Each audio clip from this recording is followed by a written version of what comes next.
Hey humans, how's it going? Susan Ruth here. Thanks for listening to another episode of Hey Human Podcast. This is episode 288, and I had a conversation with Roby Sobieski. He is a world-traveling magician. He has a residency here in Los Angeles at a place called the Black Rabbit Rose. He has been a consultant on 2 international tours for David Blaine. He was also the sleight-of-hand consultant for the Birds of Prey Harley Quinn film. He and I talked about books and history and magic, of course, science and psychology, woo-woo things, and everything in between, including his travels to distant shores. I think you're going to enjoy this one. It's a real fun ride. In other news, you can find Hey Human Podcast on Instagram and Facebook. You can find my personal social media, Twitter, Facebook, Instagram, under Susan Ruthism. Email me, susan@heyhumanpodcast.com. Visit heyhumanpodcast.com and find the links page. Every episode has a correlating pile of links there on the links page. Roby's is no different, and I try to curate lots of information for you so you don't have to do any of the work. You just go there and do your deep dives with the links provided. Rate and review Hey Human on iTunes or wherever you get your podcasts. If you are wanting to sign up on the mailing list, go to susanruth.com. I send out very few mailers over the course of a year, so you will not be inundated, I promise. While you're on susanruth.com, you can also learn more about me and what I do outside of the podcast, art and music and film things. And if you're into music, you can find me on Spotify, Amazon, Tunes, Apple, all the places. So definitely check that out. Okay, that's the business stuff out of the way. Thank you for listening. Be well, take care, be kind, and thank you for listening. Here we go. Roby Sobieski, how are you? I'm doing well. Welcome to Hey Human. Thank you for having me. It's I don't know, have you described this space ever before in any of your podcasts? I think people comment on the books, but not so much maybe the knickknacks. You notice the teeth right away. Yeah, no, this is a very cool space. You know, us magicians, we have a job where we're always kind of analyzing things constantly because we have to kind of see what the situation entails and kind of make references to things. And so I'm obviously like spotting the space and looking at it, and it's really cool. We're like in, for those of us who can't see us, which I think is everybody, because this is an audio only podcast, we are in a cool closet / library / hot box. It's pretty awesome, honestly. So I'm pretty excited to be here. This has a little bit of my past, some stuff from previous guests. Like these are from this card game is from a previous guest. Okay. He invented the game. Some are paintings from friends of mine. My brother gave me this phoenix. It's very he looks very Dungeons and Dragons-y. Yeah, he was really into that. He still is, actually. And then wigs that I wear on occasion, and books I've read. What percentage of these books have you read?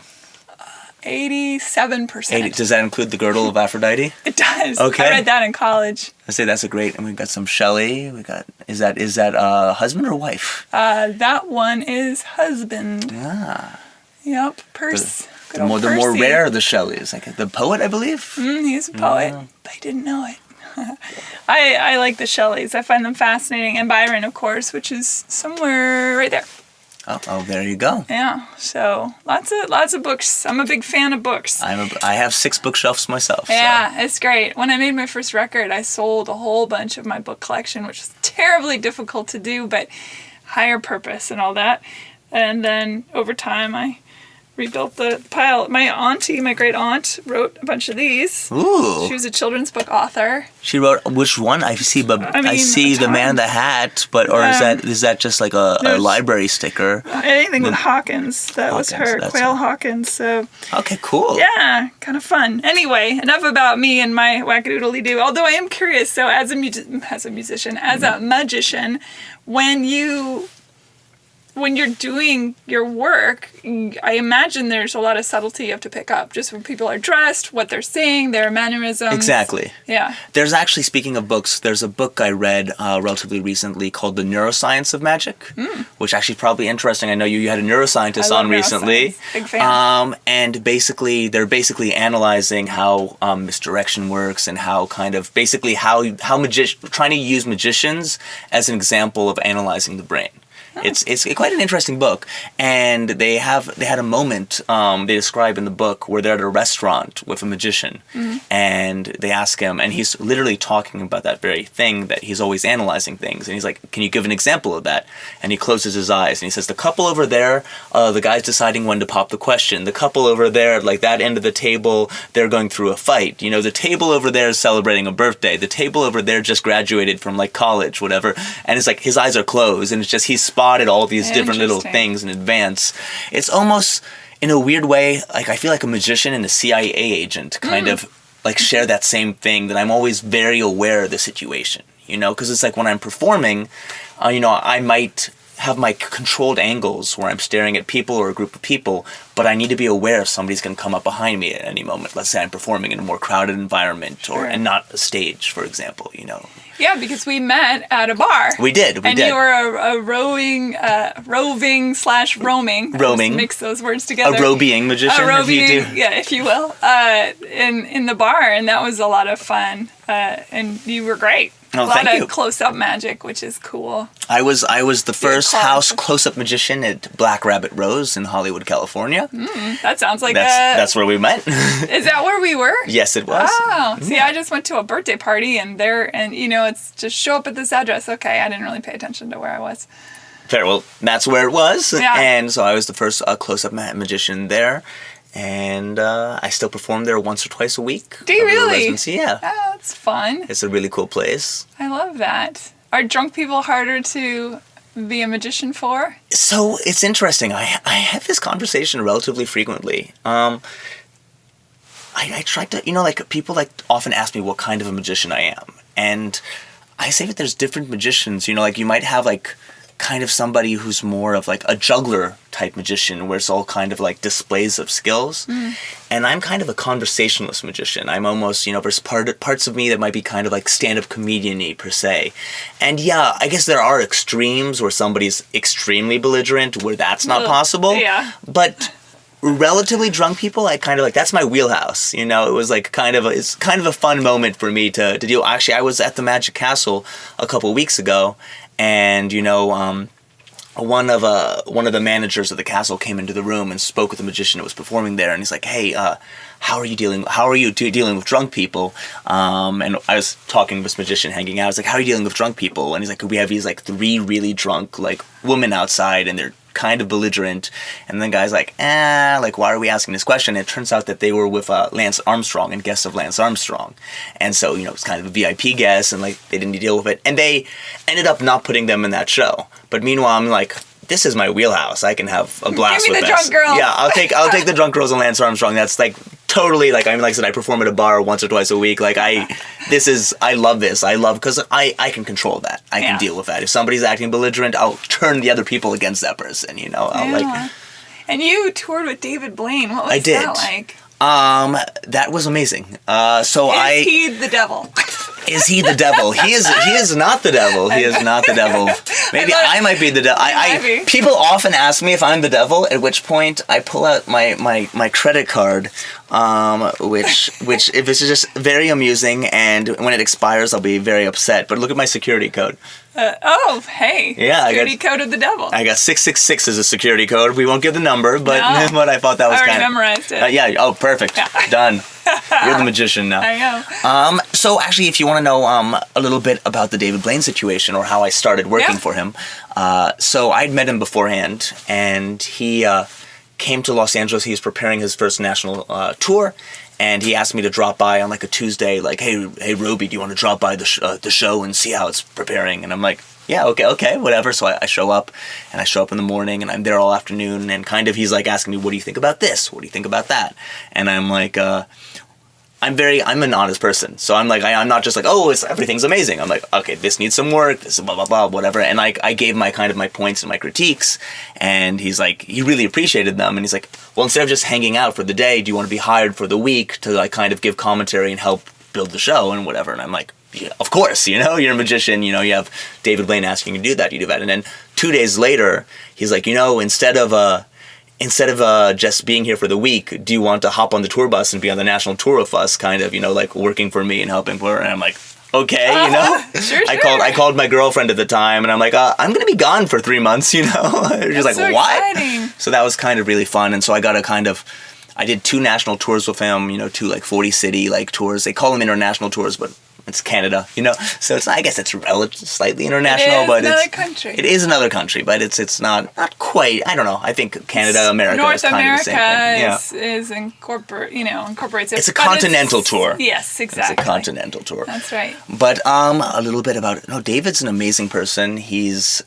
super kind. Yeah. Super generous with his time, with his efforts. Good chill vibe. He's got a chill vibe. That's an interesting thing. A lot of people poke fun of him for that. Really? I dig it. I think it's very relaxing. It is very relaxing, but you'll see, but that's exactly, like if you go on like YouTube and look up comedians talking about David Blaine, or there's parodies and improv parodies. Sure. The parodies are funny. They are very fun. Yeah.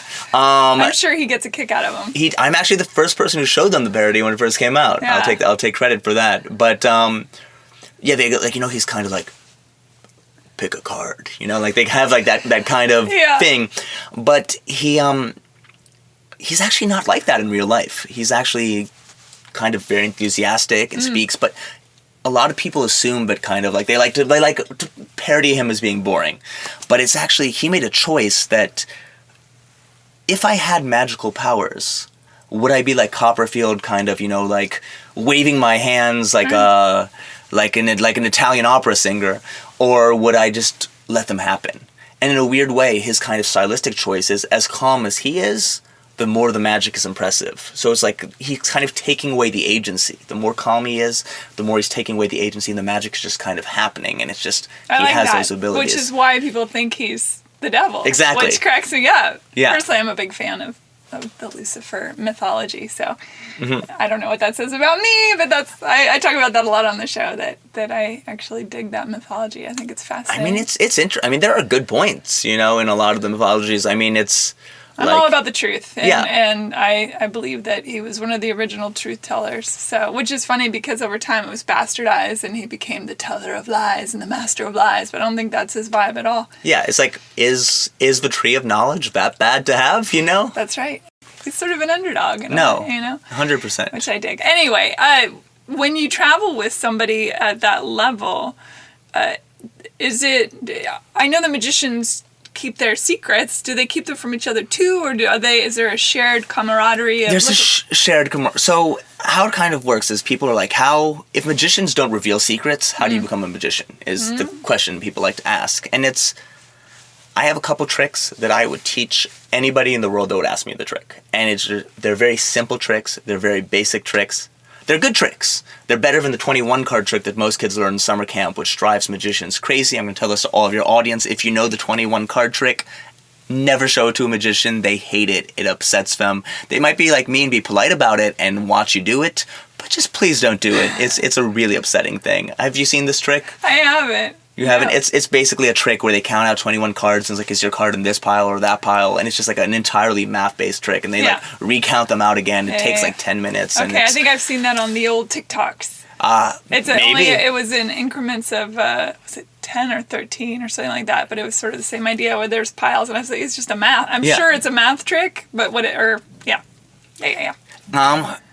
But going back to the point was, so I would teach this trick to somebody, and then I would ask them, work on it, practice it, perform it, and then if I see them later on doing the trick and they've actually put in some effort, and even the most basic self-working trick, if you have the proper effort, the proper story, the proper imagination, it can come across as very powerful. And so if I see that somebody's put in time and they're being precise and they're not sloppy, then I might show them a slightly higher trick.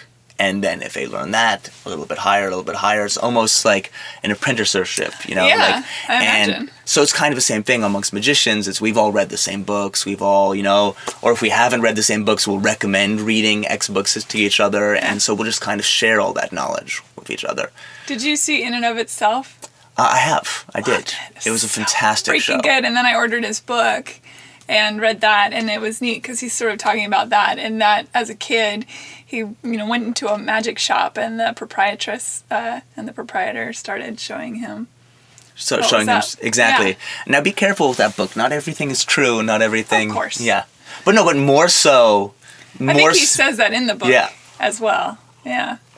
More so than any other autobiography, he's kind of playing with truths because that's kind of his character as the magician, you know? Right, yeah, and that's why, was it called A Moral Man? I think so, yeah. Yeah, which, I mean, right there, he's peeking behind the I know you had Frederick on your show, yeah. And it was An Honest Liar was the name of that episode, as well as a show he apparently had. And there's many magicians that have referred themselves to that in the past. Like there's a documentary on James Randi, which I think is still on Netflix. It was for a while, which is called An Honest Liar. Oh, interesting. And it's all about Randi being a spiritual... basically the idea of it is he's debunking kind of all the people making false psychic claims. And then it turns out that he is also kind of living a lie. And I don't want to spoil the film because it's actually a terrific documentary. I love documentaries, so I'll check that out. It brings up, what do you think of people with what I would call the woo-woo? The woo-woo. So I knew you were going to ask me that, so I came prepared. I actually brought 2 books with me. Did you know because you're in the woo-woo? I'm in the woo-woo. I'm in the woo-woo. So I brought 2 books with me. The first book I brought was called The Discovery of Witchcraft. Ooh. It's a book by Reginald Scott. What a fun cover. It is a cool cover. It's not I don't know if it's... So it's... Here, I'll read the back. Okay. In 1584, when there are few who would even defend witches against these charges, they're talking about what witches do beforehand, sure. Reginald Scott went one step further. He actually set out to prove that witches did not and could not exist. King James later found Scott's opinion so heretical that he ordered all copies of his book to be burned. But so rich and full of data on the charges against witches, on witch trials, and on the actual practice of the black arts was Scott's discovery of witchcraft, that it remained a much-used source throughout the 17th and 18th centuries, and is still one of the few primary sources for the study of witchcraft today.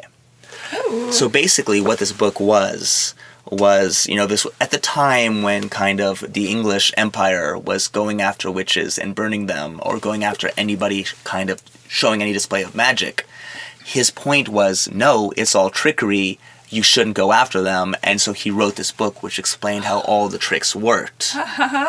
And turned out they were all ducks. All ducks. They did float. They didn't sink in the river. But let me see. Yeah, check it out. But so I love the cover. It's quite cool. It's a very cool book. Yeah. And so the king, like as I said, whatever the king like had these burned, which is kind of funny because he didn't want somebody messing with his burning, which is very strange when you think about it. I mean, welcome to politics, right? It's like, how dare you show that the witches I'm killing aren't actual witches? Right, because it was rooted in misogyny, all sorts of things, and weird religious indoctrinations. And now this is a book like published in the last 10 years, or a republishing of it in the last 10 years. And so it is not signed by the author. It's not signed by the author.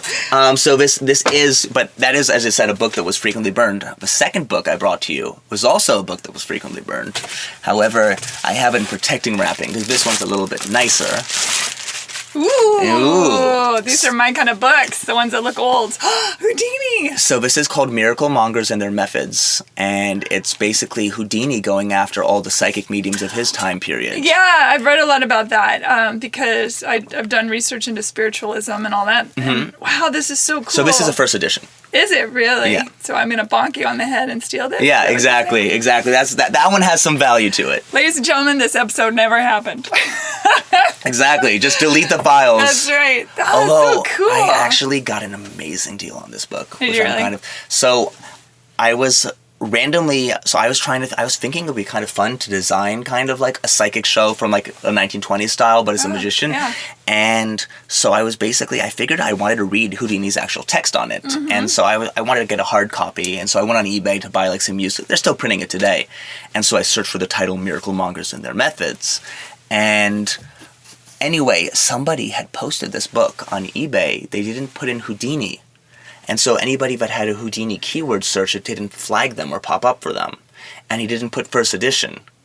So I was the only bidder on this book. And I on eBay you can put in a bid and then you can put in like a higher bid so it automatically bids up. So I put in a bid of $10 and then I put in like an automatic bid of like $400 because this book sells for like $800, $1,000. Yeah. And nobody bid against me, so I got it for $10. Oh my goodness. Which is pretty awesome. I'm shocked that the person let it go. I was looking at the person's page. It seems like they were somebody who I think kind of sells books from estate sales. Oh, so it wasn't, they don't know what there they was have like even. Yeah, there was no other magic books and there were no other like really rare or old books, so I think they just, like I said, the fact they didn't even put Houdini as a keyword. What they had. Yeah. Ooh, good but for you. Houdini is on the cover though, it's like how can you not? But people aren't that aware. Yeah, especially in estate sales and things like that. And then they posted all of the they posted like this picture like whatever and stuff like that. So that's so great. I love it. Kind of crazy. Well done. I'm going to show it. Actually, I'm going to drop by the Magic Castle later tonight, and I was going to speaking for librarian at the castle. I'm going to show him this book because we're literally I got it like 2 weeks ago. Oh, I love this little library. Oh, yeah, we have one of the best libraries in the world of magic. Oh my gosh. And our librarian is one of the best magicians in the world, so it's kind of, he's like got that brain. So Harry Potter. It's very Harry Potter. That made me very excited. His name is Bill Goodwin. He's an older gentleman with like a mysterious dark black long hair, kind of like has like a bit of like a handsome vampire energy to him. It. Yeah. And you have that too, though. I'll take it. Yeah. I'll take it. And but he has like a deeper voice too, and he has like that kind of energy. But you speak with him, and it's like, "Hey, Bill, I'm thinking of like blah blah blah. Do you have any ideas?" And he's like, "Oh, you should check out volume like 246 of the Sphinx on page like 62." And you're like, "How?" Yeah. And he has all this knowledge stored. So it's actually one of the best advantages of being a member of the castle is actually having access to the library and having access to Bill. Because he's plot twist, he is a vampire. He might be. Actually, he might be Reginald Scott. He was trying to get people off of his back. There's always a possibility. I went to the Magic Castle with my friend Ruth, and it was a really interesting experience. I saw that they had a seance room, that sort of old school spiritualist. Did you go into the seance room, or did you do a seance? It was already booked out or whatnot. So we saw 2 shows, I think, and then 2 of the theater shows, and then sat at a bunch of the up close magic tables, and then I went and had a tarot reading, and that was fun. It was a fun night. The seance room, it's actually just been completely redone during COVID, and it's kind of I haven't seen the new seance, but the old one was kind of, I would say more Disneyland than true spiritualist, that kind of, there was like a moving table and things like that, but you kind of felt like you were at the Haunted Mansion. But we'll see. I'm pretty fascinated by Houdini, so it's the Houdini seance room. I actually think that, I think Frederick spoke about it in the podcast as well. He probably did. It's been a while since he was on the show. It's been 2 years now. Time flies. What is time? Time flies when you're stuck in quarantine. I mean, it's just crazy. Because I went to the Magic Castle when I first arrived here. So that would have been 2 years ago. Which is nuts. Anyway. Wow. All right, let's go back. Let's go back to childhood. Did you have an immediate fascination with magic, or did it come to you later? Every magician you ever ask tells you the same story. It's always, I got a magic set, and there's the people who stuck with it, there's the people who didn't. I had that same story. I got the magic set, although I was less of the, I didn't really get I got a box, but I originally got like a trick deck. It's called a Svengali deck. It's usually one of the first trick decks that you get, and I really like that. And then I got another trick deck, and so I kind of had these kind of self-working decks that kind of did it, but then I was kind of crafting stories with them. And then I got some books, and then I got deeper and deeper, and I started learning how to do it myself. The main book that I learned everything from originally was a book called Mark Wilson's Cyclopedia of Magic. It's available on Amazon for, you can get a used copy for like $7. Oh. And it's like a big, 400-page volume. It's written by this magician, Mark Wilson, who passed away, unfortunately, I think within the last year. And he was like one of TV's top magicians in the 70s. Mm. And he kind of wrote it, and his wife was his, Nanny Darnell, was kind of his main kind of assistant, but also partner. And she's actually still alive. And their son, Greg Wilson, is also still a performing magician and does big illusions. But I'm just saying that now in case anybody's listening and they want to buy a book for kids to learn magic from, they should just buy that because it's relatively cheap and it covers coins, cards, everything. And it's kind of, a lot of magic books are really hard to read. Not so much that a lot of magicians just are bad writers. And Mark Wilson's book is actually a terrific book. It's easy to read. The drawings are clear. And honestly, I think it's the best way for people to start learning magic. Some people try to learn from YouTube, but here's the thing. The people that are teaching on YouTube are in most cases people who aren't the best magicians themselves. Because it's kind of like if you have self-respect as a magician, you're not going to be the one teaching how to do the tricks on YouTube. You're going to be publishing it and sharing it within the community. Yeah. And you went off to college. Did you, I'm doubting that magicianship is a major at Princeton, but you never know. Yeah, no, I went to Princeton. I was an English major. I studied a fair amount of medieval studies and film studies as well, and some computer science. I was kind of all over doing random weird things. It's kind of the magician. I have no idea what I want to do. And post-college, I worked at New York Magazine for a bit. I worked for an internet startup, and I did some acting as well because I was in Los Angeles for a bit. And, it was kind of almost the prestige of you have the actor, the struggling actor who's going on auditions and he's paying for his life by working at Starbucks, right? Yeah. So I was trying to do acting and I was paying for my life by doing magic. And then I just started getting more and more magic, where it's I can't go to this audition because I'm booked to perform, and I can't learn these lines because I'm booked to perform, and it just kind of shifted into full-time magic. Yeah, and you love it. I love it. It's kind of, I have a job where I get to immediately see the happiness I create, which is kind of nice. Most jobs, you don't get that immediate response. And I get to make people feel like children. And I think that's so good. I think in this day and age where everybody's so blasé and over everything, just having kind of the veneers of reality drop, if even for so slight a second, is really wonderful. Yeah, I talked about that with Frederick. The people that sit in the front row and they have their arms crossed and they just... Magic isn't real. Why are you at a magician show? You see, I love those people. You do? I love those people. Because as I was saying before, I'm the conversationalist magician. So I'm going to end up, if I get a chance, I'm going to have a conversation with them. I'm going to ask them what they do. I'm going to find out that somebody is, a plasma physicist, then I'm going to start talking about the Princeton Plasma Physics Lab, where I would hang out with this professor who actually was fascinated with magic, and I would make it relevant to them. And then suddenly I'm talking about the guy who's designing plasma rockets for NASA as a subcontract and how much he loves magic. And I'm oh, okay, I can love magic, and I'm equating it to their thing. Or if I can kind of switch the humor, so I'm talking with a doctor, I'm kind of, going to make jokes and references about medical things and just kind of use the fact that I read a fair amount to kind of bring it to their table per se. And also another thing to say is this kind of is it's kind of a good get out of jail free card, but it's almost the more intelligent you are, the easier you are to actually fool with magic.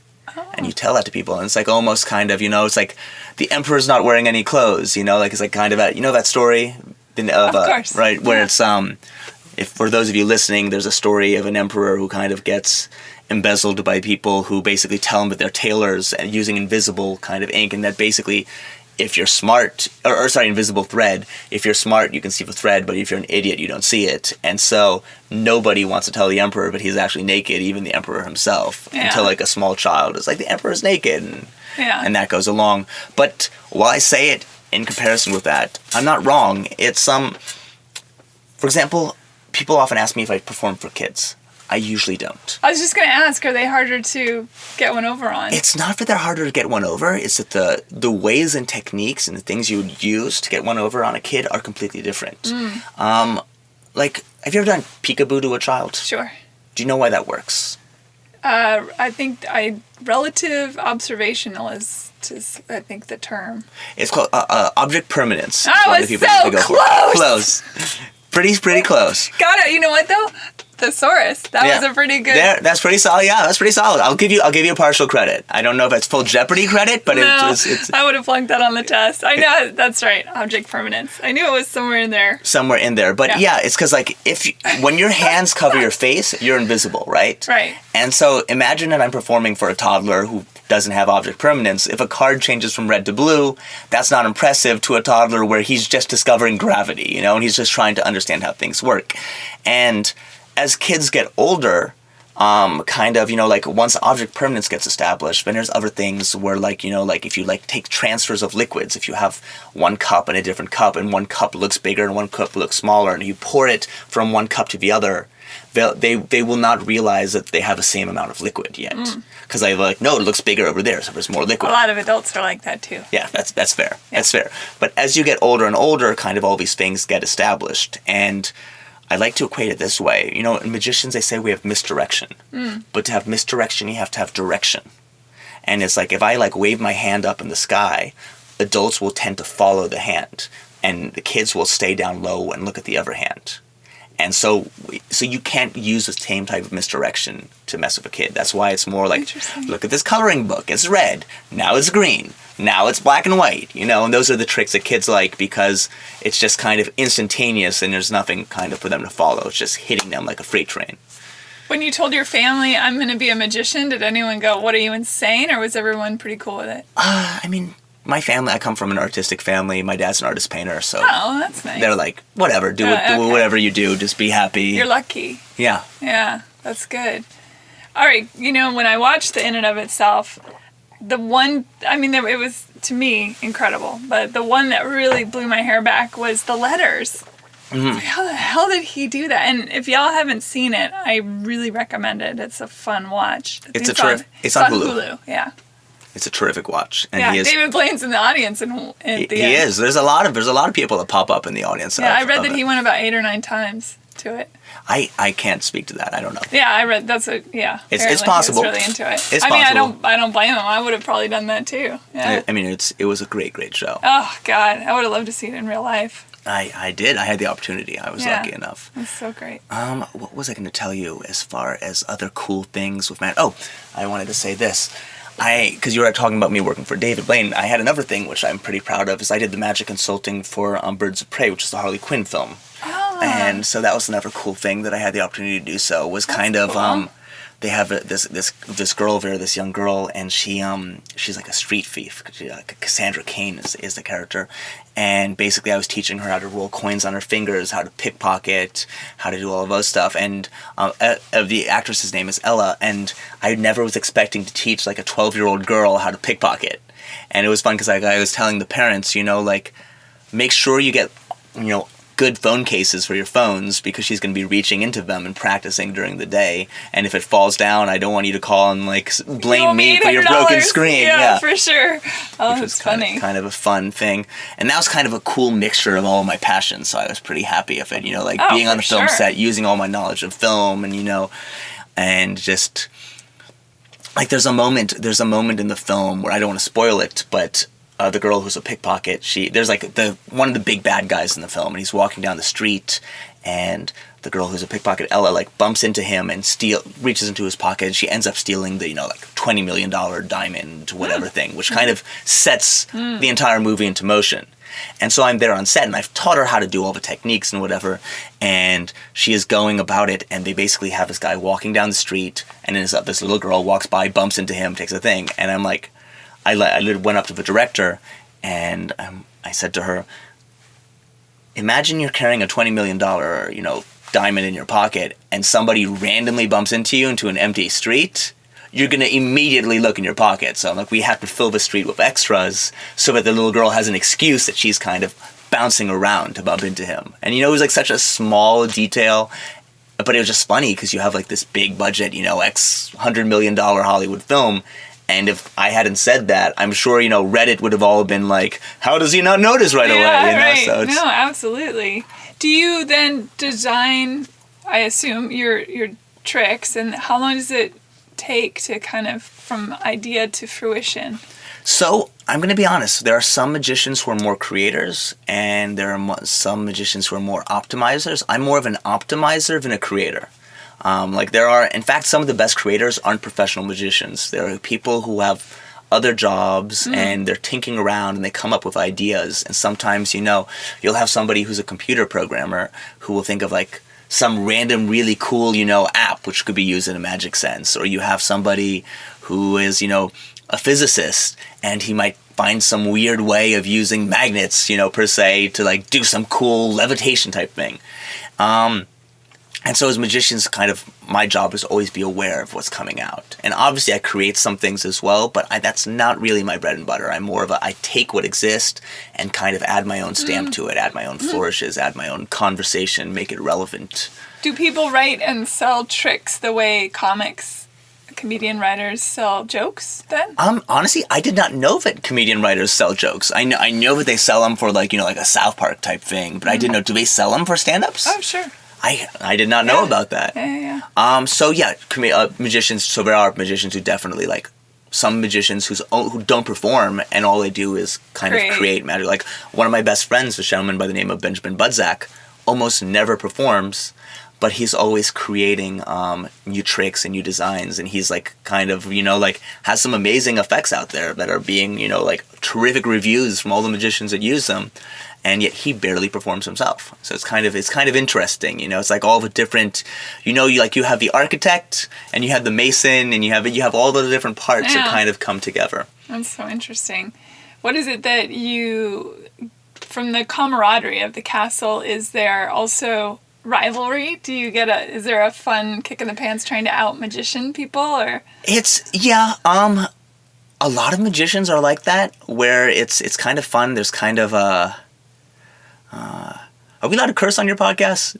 Absolutely. Okay, there's like there tends a lot of magicians have kind of like a dick waving contest, per se, where it's like, oh, I know this special, shuffle or this special thing, or it's like, where it's like I can make the card change from this card to this card using this special technique, or it's like, oh, you only know this version of that, but you don't know the 3 other versions published and blah blah blah, and it's kind of like.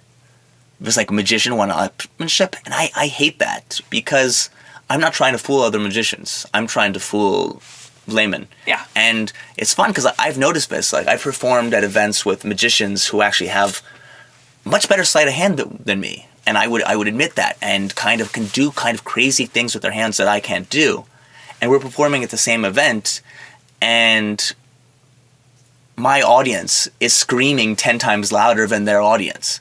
And it's just because, for example, my patter, my conversation, my making it feel relevant to who the people are, kind of hits them harder. And so I tend to like try to stay away from that noise and just kind of focus on, it's like I'm not in it to fool other magicians. I'm in it to kind of fool an audience and entertain and kind of create joy and make people feel that special moment. I think up close magic is fascinating. How much time do you have to repeat something over and over and over again till you feel confident to bring it out into the world? I mean, it must be daunting. It's endless. Yeah. It's endless. But it's not always, it's like I'll be watching, the Queen Gambits on Netflix, and, I have a deck of cards in my hands, and I'm like practicing while I'm doing that. So it's not always just practicing in front of a mirror. Or even as I sat down, I had 2 decks of cards in my pocket because I always have them on me. Yeah. And it's always, and I'm always looking for the opportunity to perform for people too. And as I'm always constantly practicing. If I'm doing a paid show, I'm obviously showing the best of the best material. Sure. But I'm always, like I'll be, walking to I'll be performing for a valet as like he brings my car, know, and and I just kind of, I actually almost prefer performing for people who aren't used to seeing it. I've had some great opportunities for that. So I actually, I was hired to perform for this charity in Georgia, which was called Georgia Jailhouse Dogs, and they were kind of one of the first groups that would pair inmates with dogs, and they would take dogs who were very young and attractive dogs, but that were super aggressive, and so people weren't adopting them.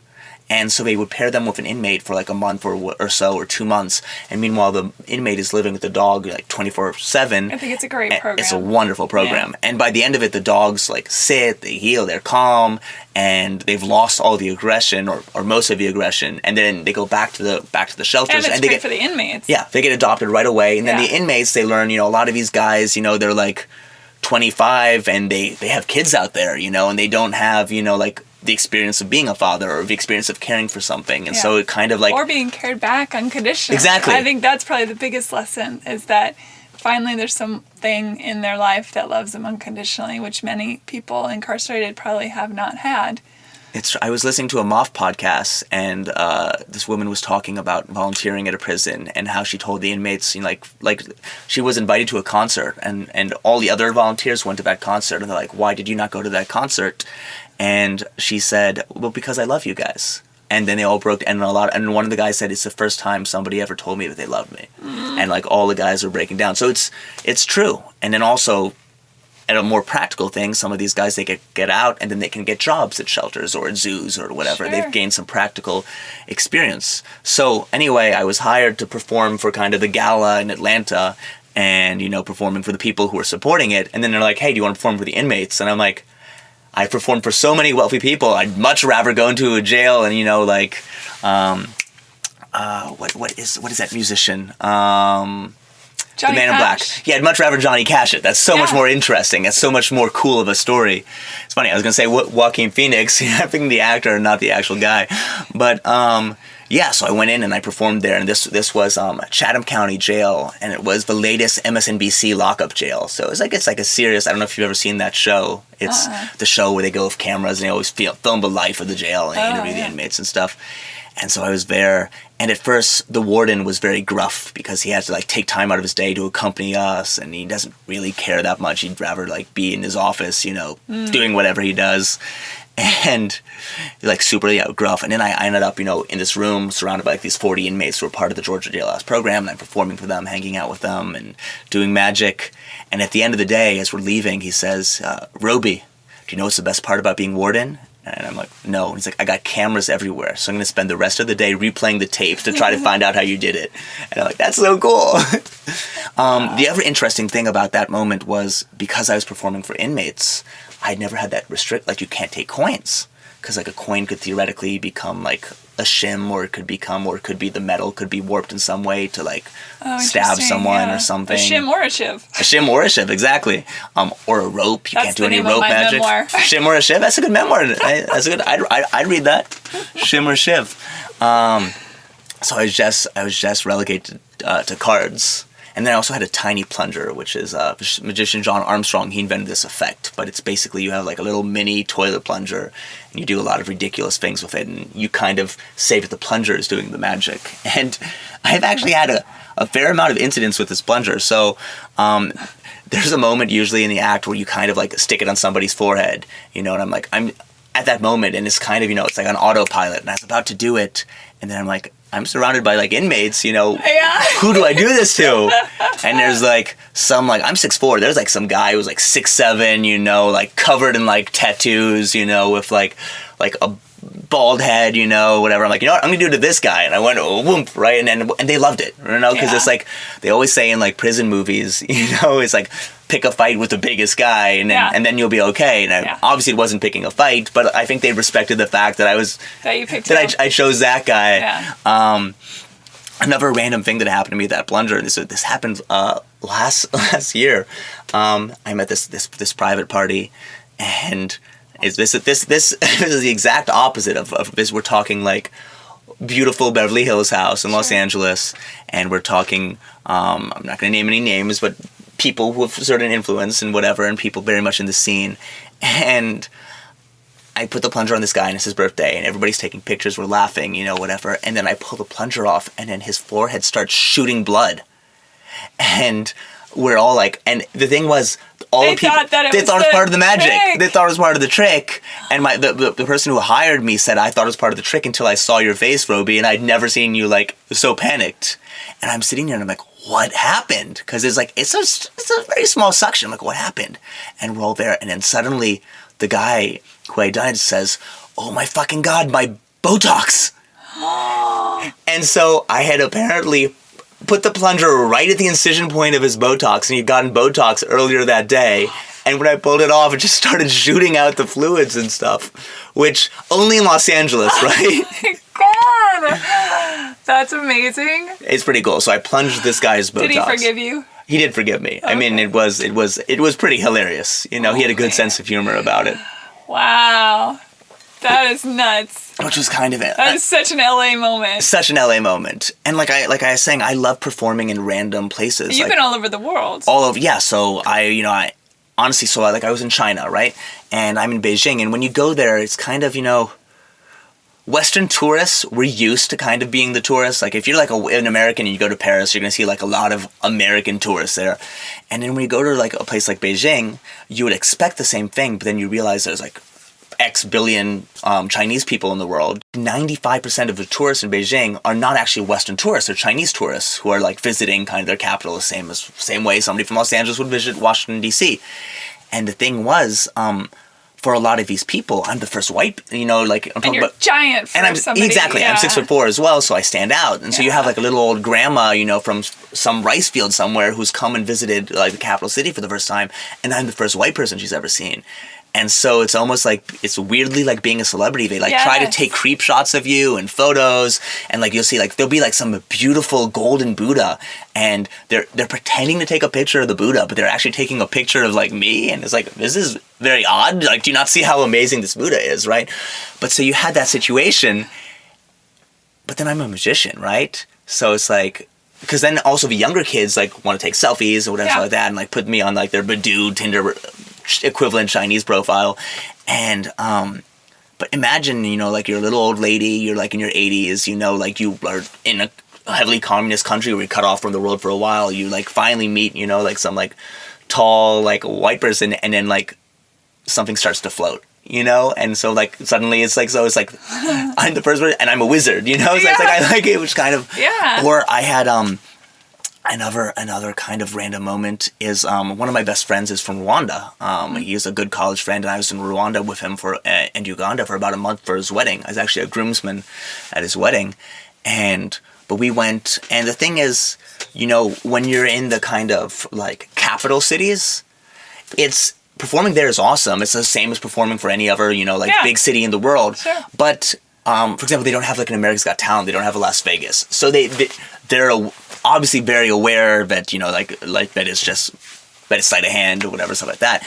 But when you kind of go into like the remote sections, so I'm talking like, not to stereotype, but the like villages and things. The villages where people are walking a mile to get their water, you know? I don't think that's a stereotype. It's just the facts. Yeah, it is a fact. But when you go there, they don't have exposure to magic. And so like I was performing in this village, and I performed with these people, and then like my friend comes up, he's like, Roby, we need to go now. And I'm like, why? And he's like, I've been listening to them talking, and they told me they are trying to decide whether they want to attack you or venerate you.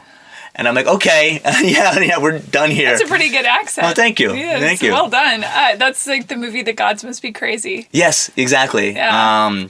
With the Coca-Cola capsule. But it was, so it was like, kind of, it's like, I didn't like those odds, you know? No, you bring up a good point. So culturally, I imagine magic is taken in much differently from culture to continent. How do you adjust for things like that?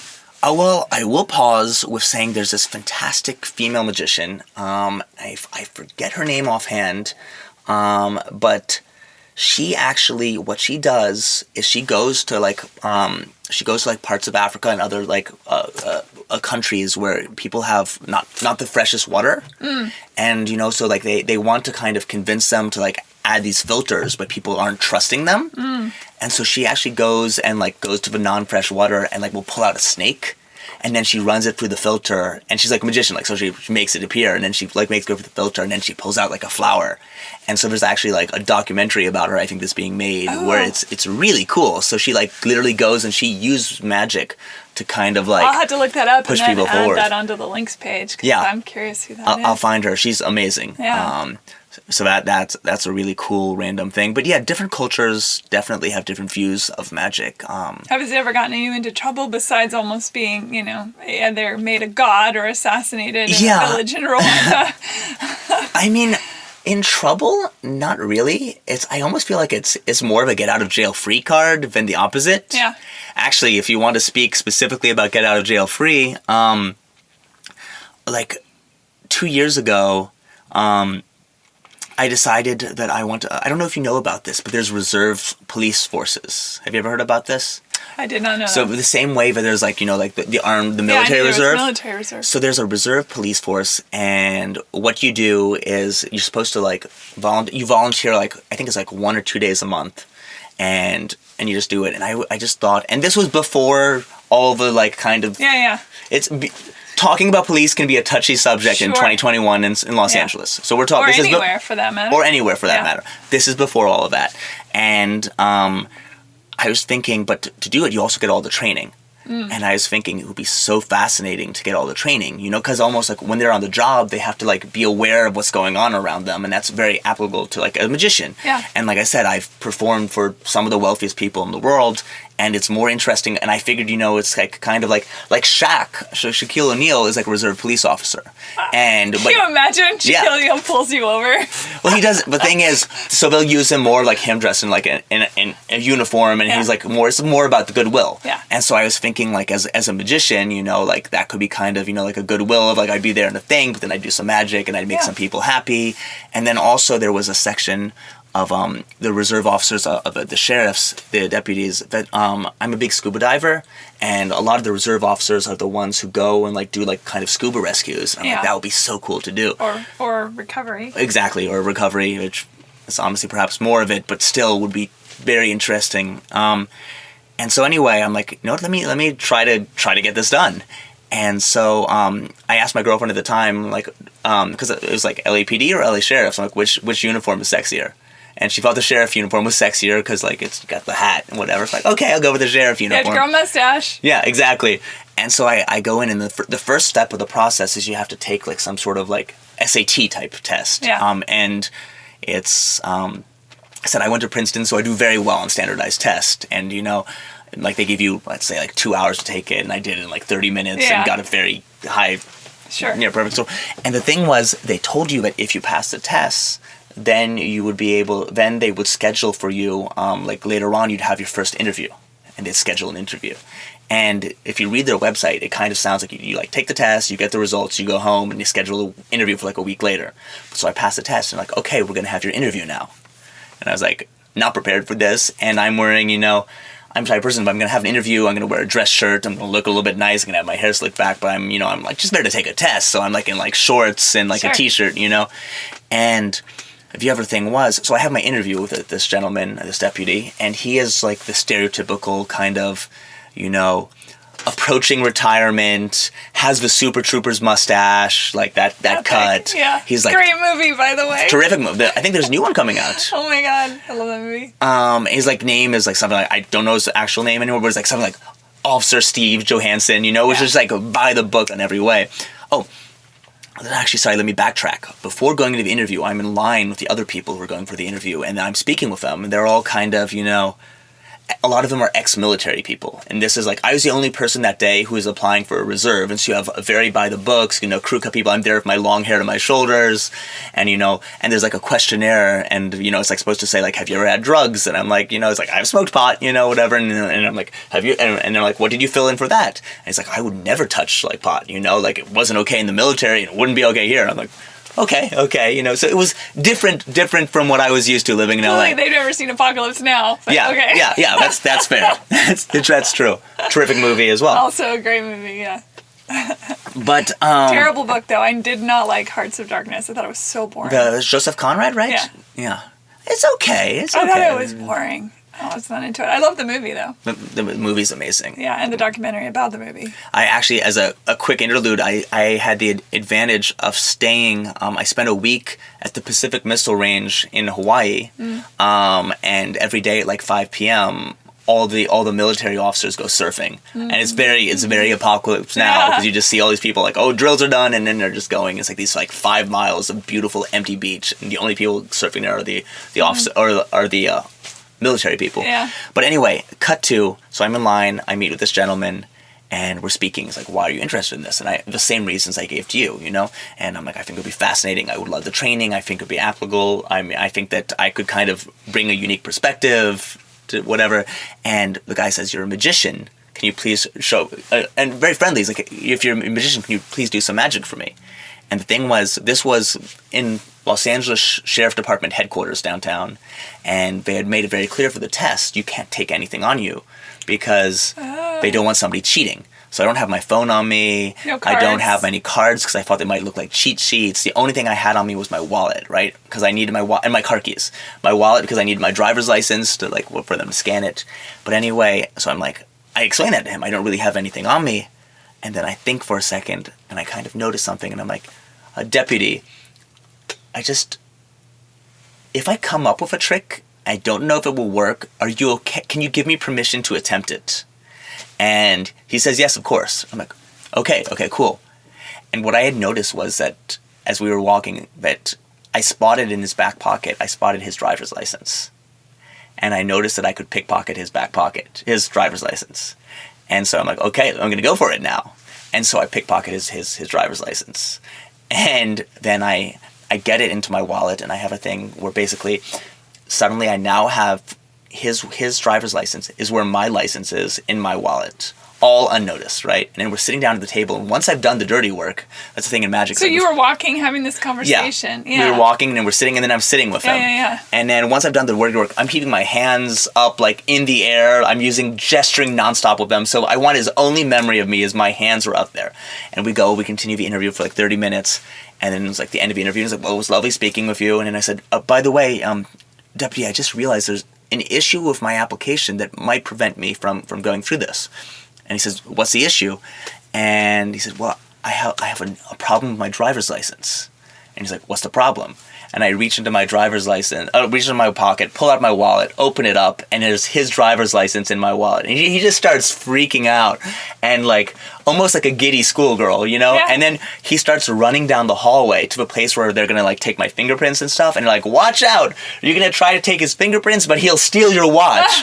But what's extra funny about this is you see all the super by the books guys waiting to be interviewed by him, and like they're wondering why their interviewer is running down the hall, running around giddily proclaiming that he just got robbed. Yeah. You know, and it was like such an interesting, fun by contrast. A hippie. Yeah, exactly.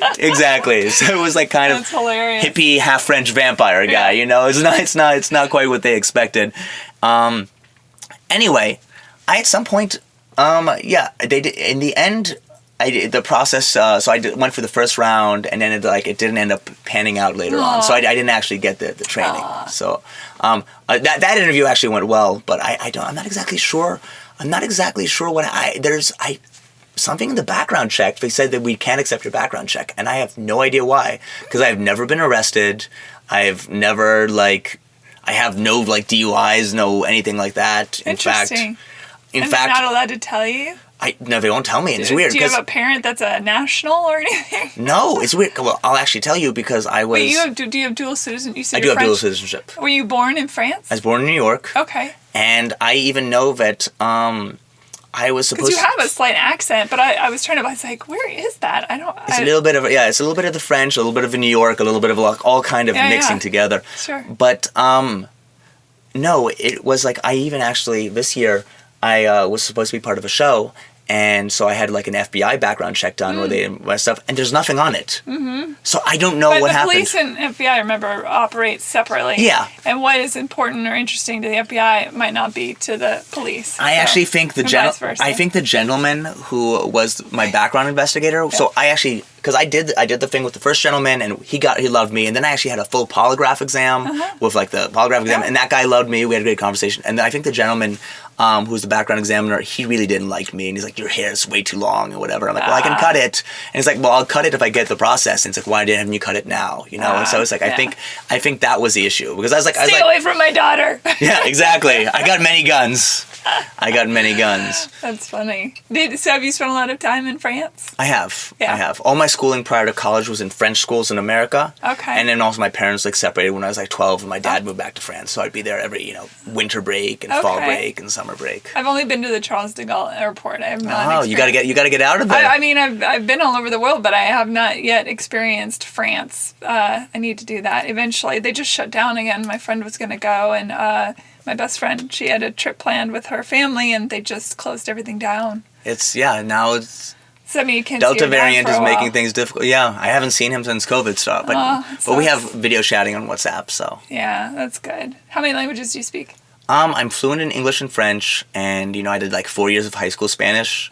So Spanish being the most handy, probably. Well, I guess in Los Angeles. Yeah. For sure. But I mean, they're French and Spanish are Romance languages. Yeah. So even sometimes, like, if everybody speaks slowly, I can kind of understand the bulk of it. That's how I feel about both French and Spanish. Mm-hmm. Yeah. What languages do you speak? When I was little, I spoke German, Greek, English, obviously, and Italian. And then I grew up and I forgot most of it. But I went to a big travel in 2011 and I was in Greece, I was in Italy, and people would talk to me and I was there long enough that it started to come back to me. German, I don't remember any of it.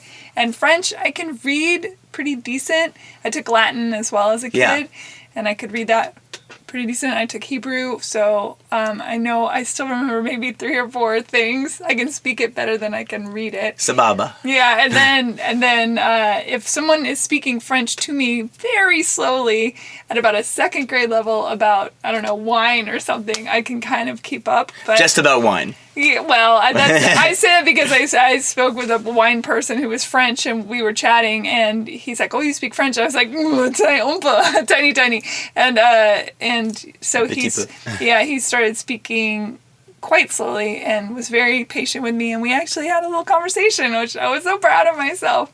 So, and I can tell the difference between a French accent and a Quebecois accent. Yeah, that's about the extent of things. It's fun, a lot of people, like, they say a lot of Americans go to France and they say, like, they say that sometimes the French people in Paris aren't the nicest of them. That's like kind of a thing they say.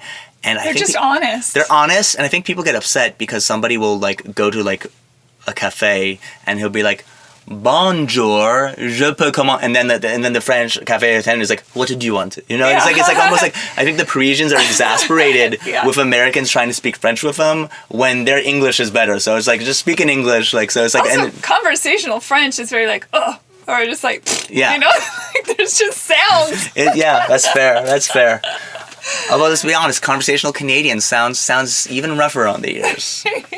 That might be the French side. That's the French side. We wage war. But you do. I know. My French teacher, Madame Brode, in 7th grade is Quebecois. So that's probably the only reason that I can tell the difference in the accent. Tabernac. Yeah, it's interesting. Okay, back to you. And now back to you. Okay, and now back to me. That's fun, though, that you get to... That probably opens up gigs for you to be multilingual. I think so. I mean, honestly, English is such an international language that I don't think it changes too much. So it's magic. Yeah, that's true. Yeah. That's true. Do you have, this is such a dumb question, I'm going to ask it anyway, and I'm sure you've been asked a million times, do you prefer sleight of hand or more of the conversational magic where you're building up to something, or mentalist magic? I wouldn't necessarily separate them. I would think that conversation is part of, like, sleight of mouth is almost as important as sleight of hand, because sleight of hand it's all about the distractions. Sure. And so if I'm engaging you in a conversation, that might almost be a better distraction than like waving my hands in the air or like taking a wand and rotating it or whatever. I do some mentalism as well. I do kind of all of the above. I love mentalism. It's fun. It's so cool. It's fun. The interesting thing about mentalism is the one that people are most likely to believe it actually happened. Mm-hmm. And you have to be careful sometimes, because it's people. At the place I was performing at Black Rabbit, they had a stage show, and the stage show, they had there's an effect where basically people rip up a bunch of cards and then they kind of shuffle it. Everybody does this individually, and then they put the two cards together at the end and they match, and it's magical. I think you did that for somebody that on the thing I saw of you. I probably would not have done that. I thought there was something about a card and a phone and anyway. There's phone things, yes, but I don't do the rip. I'm talking about somebody, like, you do this yourself. You would, like, take, basically, Susan, you would take cards, you would rip them up yourself, and you put them behind the back, kind of shuffle them, and then of it, like, the piece of the 4 pieces, or the 8 pieces now, the 2 you're left with are the matching pieces. And anyway, in the show, they used to say, you know, like, if the pieces are matching, if the piece matches, your dreams will come true. Or your wish will come true. And there was a woman in the audience who unfortunately had cancer. And her dream, she was wishing, like, will I get over my cancer? And she made a mistake at some moment in the process. And so her pieces didn't match. Oh, my God. And then she was there, and then, like, her son came up to me because I performed some magic for them earlier, and he's like, oh, my God, my mom's devastated, blah, blah, blah. And then I kind of, like, did, like, almost, like, kind of, you know, like, magic fire department, where basically I kind of, like, did a thing that suddenly, like, I made a reason for why her pieces didn't I wasn't even part of that show, but, like, I'm like, you know, whatever. And then I made her, like, her missing piece she was missing, it appeared in, like her husband's shoe and whatever, and then it's like, actually, you have to, like, just, like, rely on being close to home. And this was, like, a while ago, I don't remember exactly what I did, but, like, I salvaged the situation. But it's... Yeah. But that just shows you how like, you know, she wasn't just making it a trick. Like, even this silly little card thing, she had literally, it was making her cry because, like, she was equating it to, like, her cancer. You know, and I do, honestly, the mentalism effects I often do a mentalism effect where I have kind of people think about something they have nostalgia for. And it could be, you know, it could be their high school. It could be, you know, Paris. It could be their grandmother who passed away like 30 years ago, and I don't control what they choose as the nostalgia element. And honestly, I think like 10% of the times I do this effect, somebody cries, and it's really powerful, and it's kind of but that's what I'm talking about. When you go, for me at least, when I go to a show of magic, it's like when I go to a movie, I don't want to say, oh, these are actors on the stage saying lines that some other dude wrote and some other woman directed and somebody else is holding a light. Why would I do that? Yeah. I want to go believing that everything I see is actually happening, because that's the joy of it, you know? Like you said, it touches on the kids in us and the wonder and the magic of just being a human being on a spinning rock in the middle of a ginormous universe, you know? It's so cool to think like that. 100%. There's, well, in contrast to that, there's a French magician called Robert Houdin, who Houdini named himself after Robert Houdin in honor of him, before then writing a book called The Unmasking of Robert Houdin, where he explained that Robert Houdin sucks and Houdini is the only good magician. Rude! Yeah. He had a quote, which is basically, a magician is the actor playing the role of a magician. Because it's like, we don't actually have the magic, but we're acting like it is. But Robert Houdin, interestingly enough, and kind of going back to parallel conversations, he's known as a magician who stopped a war, because there was an incident. And whether or not it's good that he stopped the war, that's a whole other political thing, because we're talking about colonial, like, France and, like, stuff. But there was an incident where he went, I forget which country it is, but in Northern Africa. And this country was kind of controlled, like, it was like a country where there was, like, a lot of, like, local villages with local leaders. And they had the Maribou, which was, like, kind of like the spiritual leaders. And basically the French government at the time wasn't able to control them, and because, like, they just didn't want to fall under French occupation, which is very reasonable. But however, what they did is they called Robert Houdin, who had just retired, to come out of retirement, and he to prove that French magic was superior to their magic, and so that they should, like, follow the French, like, orders. Again, I'm not pro that. But what he did is he went and he asked them to choose, like, their strongest guy. And he said, try to raise this box. And he raised it, no problem. He said, now I'm going to take away your strength. And then suddenly the guy couldn't raise the box. And then the people were like, okay, we don't want to mess with French magic. The box was an electromagnet, and it was attached to the floor. And it was, you know, I feel like it's been revealed enough that we can reveal that to your audience. But yeah, for sure. But it kind of really interesting, the power the power that magic can have. Absolutely. I mean, if you think, if we imagine, I don't know if King Arthur existed. Some say that there was an Arthur story. Some say there is like a Merlin type person. Some say, there are kind of like these men and women who kind of had, like almost spiritual powers who have influenced the world. If you think of Morgana and Merlin and Disney, of course, the witchcraft is always the magicians tend to be evil, but there's the fairy godmothers that are on the good side, quote unquote. Or if you look at like a character like Rasputin, who had real political power, and it's like I wouldn't be surprised if he was using some like hypnosis or something like that. Or honestly, if we go into religion, it's like I don't know, like. There's a possibility that certain kind of, I don't know what Jesus was doing 2,000 years ago. He could have been a magician. He could have been, it's 100%. I had the abilities to turn water into wine. I have there's kind of things that can be done. There are ways to make it look like you're walking on water. So it's interesting. So you are not woo-woo. I'm not woo-woo. Yeah. I'm not woo-woo. I am open to woo-woo. Yeah. I'm definitely woo-woo. You're very woo-woo. I love it. Yeah.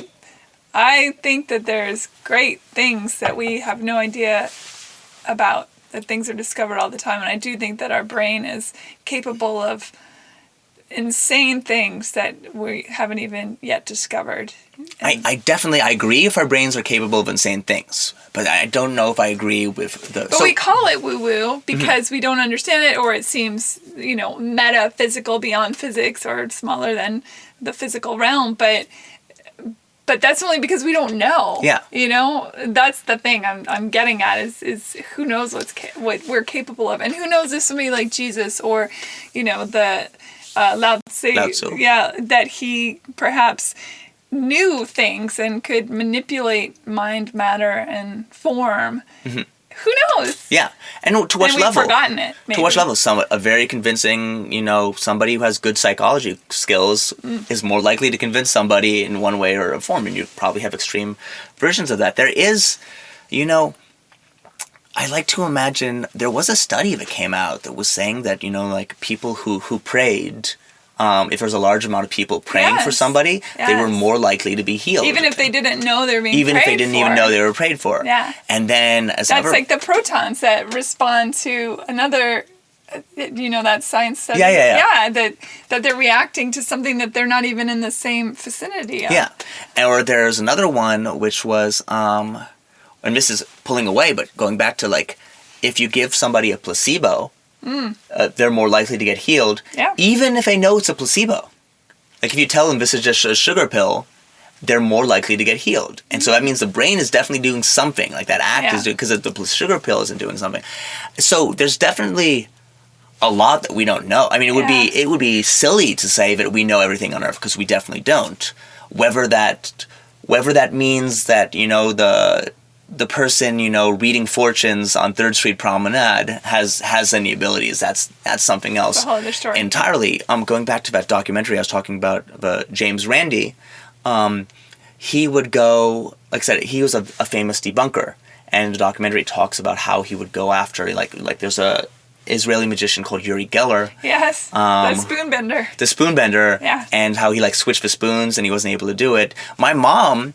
Actually, she was a journalist back in the day, and my mom interviewed Uri Geller on the phone. And then the phone melted. The phone melted, exactly. But my mom, her name's Elizabeth Solomon, and she was, at the time, a 5'10" young blonde girl. And Uri Geller, who's apparently a constant flirt, said, they were about halfway through the interview, and she's like, what about you? What do you look like? With his Israeli accent. And my mom says, well, you're the mind reader. What do I look like? And the thing is, as magicians, we make assumptions. I assume on the fact that my mom's name is Elizabeth Solomon, he was calling from New York, he was imagining dark hair, short, New York, Jewish girl, and he's like, well, I bet you're 5'4", with dark curly hair. She's like, my mom's like, no, I'm 5'9", with blonde, straight hair, and it's like, oh, okay, well, let's go back to the interview, which was kind of a funny thing. Oh, sorry, go ahead. No. I would say, where do you see yourself going? What's your plan? Do you have something that you're aiming toward? Or you just keep I just expanding? I keep expanding. Yeah. I keep expanding. I just keep, taking opportunities, like it's honestly the last year and a half has been tricky as a magician. I've done a lot of shows on Zoom, but I absolutely hate the medium. Yeah. Actually, speaking of mixing the two things parallel, about a year ago, I went with a friend in a car, and it was like a charity event, but like a socially distanced one where you're in the car and like they have a stage, and they had like an auction, and there was a gentleman who was like a Grammy award-winning piano player, and he was auctioning off an hour of him coming to your house and playing piano, and I believe that you could have that, or it was an hour of him sitting with you in like a studio session and helping with like a young singer, helping, kind of like adjust them and give them tips. And that went for like $3,000 or something. And then there was a guy who was like some like 22-year-old psychic who was apparently Kim Kardashian's psychic on Keeping the Kardashians. Just told me about him. And he offered, it was like a 20-minute Zoom psychic reading. So like even if you accept the psychic readings are real, which I don't really accept, not over Zoom. Like, you need to be in a physical space. I don't think so. For me, I disagree. I think that any kind of energetic anything will work, any conduit, and electricity seems like a great one. That's how your brain works. It's running on electricity. But you would assume that like if you hold hands, you have a much stronger electric link. Maybe. I don't know. No. But anyway, his thing went for like $17,000. And I'm like, are you kidding me? That's good for the charity. It was good for the charity. Holy moly. But I was like, you have a Grammy award-winning piano player who's going to come to your house and perform for you and your 10 guests for an hour? But people love to know what they I think we are so desperately trying to know ourselves. And so if we have someone that can somehow point the finger in a direction, I don't believe that anyone could possibly ever tell us anything we don't actually know deep down. Yeah. But there's something comforting, perhaps. And I do think that people take advantage of that, unfortunately. There's an article that came out, I believe it was in The Guardian, like a year or so ago, maybe a year and a half ago. And it was this woman who used to be like a psychic reader in London, and she no longer does it. And she's basically explaining, and this to me, she's like a cheaper like therapist. Because it's like you could go to the therapist and you could spend whatever $300 for your 1 hour session, or you could go to the psychic reader and spend whatever $60 for your 1 hour session. And she said that she was doing so many of them that most times people would come in, like somebody would be like, "Hi, I just wanted to," you should break up with her. And it's not. The human condition is the human condition. Yeah, Hilarious. People go to and she's explaining, people go to psychics for 3 reasons: should I change my job? Should I change my relationship? Or like somebody just passed away. Yeah. It's 1 out of 3, and you can tell by the way a person walks in. You can tell by the clothes they're wearing, by the There was a show on Netflix. I actually interviewed the hospice doctor from the show. It's I can't remember the name of the show now, but it's all about death and surviving death, maybe it was called, or something like that. And don't quote me on that. I think that's wrong. But there were different psychic people in this show, and then hospice people, and it was all about what happens after you die and can we communicate with people. And there was one woman on there, and I think she was in Denmark or something, and I watched it, and I thought, and it was all this pomp and circumstance. She had people come in, and there was like music, and she had to be in this dark room with like a, hooded and like attached to a chair, and there was like all this stuff. And then there was this other woman who just sort of sat there and talked, and I thought, oh man, I would believe the lady that's just sitting there talking 1,000 times over all that pomp and circumstance bullshit. Well, that's the David Blaine thing I was talking about. Yeah. It's like, as calm as you are, the more impressive it can seem. Yeah, I guess that is true. You said you were researching or reading about spiritualism? Yes. What have you learned? What have you read? What have you? Well, that it really got its kick in around 1857-ish, and there were sisters that in New York that claimed to be able to speak with disincarnate souls, and they made quite a name for themselves, and people would come to the salon, and it was all, and they'd have, the ectoplasm and all that stuff, and it was all smoke and mirrors. Of course, it wasn't real.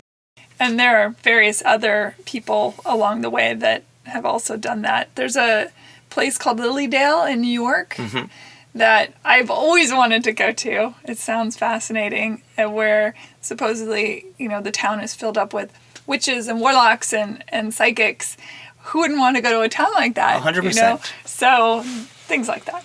A thing that they don't cover much, and I find this fascinating, is a lot of like the psychic type stuff and the spiritualist stuff. I feel like it was kind of like a weird early sexual liberation, and they don't talk about like the Boston Medium was a famous psychic, and like people would like be sent to test whether it's real or whatever. And oftentimes she would be very flirtatious with them. And then they would do kind of... So, for example, one of the effects he said was the ectoplasm, right? Yeah. And so one of the things would be like, she is naked. Like, now there's ectoplasm on the table. Where's it coming from? I'll let the audience get. It's just like, let's just say her arousal was... she was putting her arousal on the table, and then that was the mysterious ghostly ectoplasm. She's a squirter. So exactly. Yeah. I mean, I don't know if she's a squirter or just how wet she would get, but like she would be like in the dark, in the dark, she'd like put her finger in there, get some stuff, whatever. Now you have like a ghostly, like, like white liquid ectoplasm thing. There was a guy, a medium, who they used... I think this is actually in that show too, but I read about it. I have a book around here somewhere about the whole... Actually, I have the Lilydale book too. But he had like plaster of Paris, and they would do their thing, and then they'd turn the lights back on, and there'd be little handprints and little feet prints of children and such. I don't know. It's interesting. Most of that stuff was debunked, of course. Yeah. Going back to that same thing, and then also apparently a lot of the like kind of spiritualist psychic mediums of that era was like kind of like a bordello as well, because it's like you couldn't be advertising, so they'd be in like the things as like psychic readings, but you would go and basically it would be like they'd be showing up and there's like tell me what my penis's future is. Yeah, exactly. You just reminded me of, have you ever heard of Elizabeth Kubler-Ross? Yeah. Have you heard of, I'm going to look this up so I can get the exact information correctly. Well, tell me what you know of Elizabeth Kubler-Ross. She wrote a book about death and dying. Yes, she did. Yeah. I can't remember if it's because she died and came back, or... So... I read all that stuff in college, so my brain is a little memory... So Swiss-American psychiatrist Elizabeth Kubler-Ross, she is best known for developing the 5 stages of grief. That's... Okay, which is a pretty... Everybody knows the 5 stages of grief. Sure. And, she earned a medical degree from University of Zurich in 1957, then became a psychiatrist after blah, blah, blah. She's a professor of psychiatry at the University of Chicago. She co-founded the American Holistic Medical Association and published an influential book called On Death and Dying. Death and Dying, yeah. There's no question, I'm just reading from them, that Elizabeth Kubler-Ross was a marvelously bright woman. However, despite her rigorous training in the biological sciences, Kubler-Ross's thinking grew less and less constrained by empirical evidence as the years rolled by. Intrigued by near-death experiences, she came to believe in a life after death, but it's what followed that really makes the point here. She came to believe in and teach reincarnation, communication with the dead through spirit mediums, and even that spirits could manifest themselves in human form. She even reported meeting, in the flesh, a deceased woman who had temporarily come back to life. But this is where it gets interesting. The nadir of this educated, accomplished, and intelligent woman's intellectual side came when a transparent charlatan named J. Barham completely snowed her, and this despite the warnings of many around her, including her sister. Barham, a former airplane mechanic, had decided to get in on the burgeoning 1970s spiritual movement by what else? Founding his very own religion, which he called the Church of the Facet of Divinity. Setting up shop near San Diego, Barham and his wife began to make a name for themselves in Southern California New Age circles, especially once Barham began to claim he could communicate with the dead. Even more intriguing for Kubler-Ross, who became captivated by this man, was that Barham was able to conjure up the spirits of the dead and help them reassume their physical form, at which point they could give, quote, sexual healing to people still here on Earth. Barham would go into a room with his followers, turn the light off, and tape the light switch down, since darkness was necessary for the departed spirits to feel comfortable in coming back to Earth, and he couldn't risk any accidents. After which, if a female follower was fortunate enough, a male spirit would come to the dark room and have sex with her. That the, quote, spirit was none other than J. Barham himself apparently never crossed Kubler-Ross's mind. Oh, God. She convinced her husband to buy 40 acres outside of San Diego to use as a retreat, in which Barham would oversee the spiritual healing of Kubler-Ross's patients. She became his devoted follower, so much so that even when one suspicious follower finally turned the light on one day, only to find a disrobed Jay Barham ready for coitus, Dr. Kubler-Ross still would not believe that Barham was a fake. She continued to praise his integrity, even when it became such an issue that Kubler-Ross's husband divorced her. Yeah, sex cult. Fascinating, though, right? Yeah, for sure. And that was... But that's just like Anne Rule not realizing that Ted Bundy, her friend, was a serial killer, even though she wrote all those crime books. Yeah. Sometimes things that are right in front of your face you don't see. Exactly. Right? But this one's so fascinating. She was such an intelligent woman and was so aware and a doctor in psychology. And just like... And you turn on the light and the guy's naked and like aroused. Like, it's like... you know? Like, well, yeah, the fact that people didn't clue into that and just in general, I feel like having sex with a ghost would feel a little different than an actual human. Yeah. But what do I know? I've never slept with a ghost. Yeah, neither have I. Neither have I. I did stay in Massachusetts' most haunted ghost hotel. Oh, how was that? No experiences. Okay. But I was at Concord Colonial Inn, which was it was Concord, Massachusetts, was where the first battle of the Revolutionary War took place, and at the time it was the house of the medical doctor of the area, and so everybody that was dying or about to die or had died was brought to his body. So there's like X hundred of dead bodies that had died there in a very violent way within a week. So interesting. Roby, how can people find you?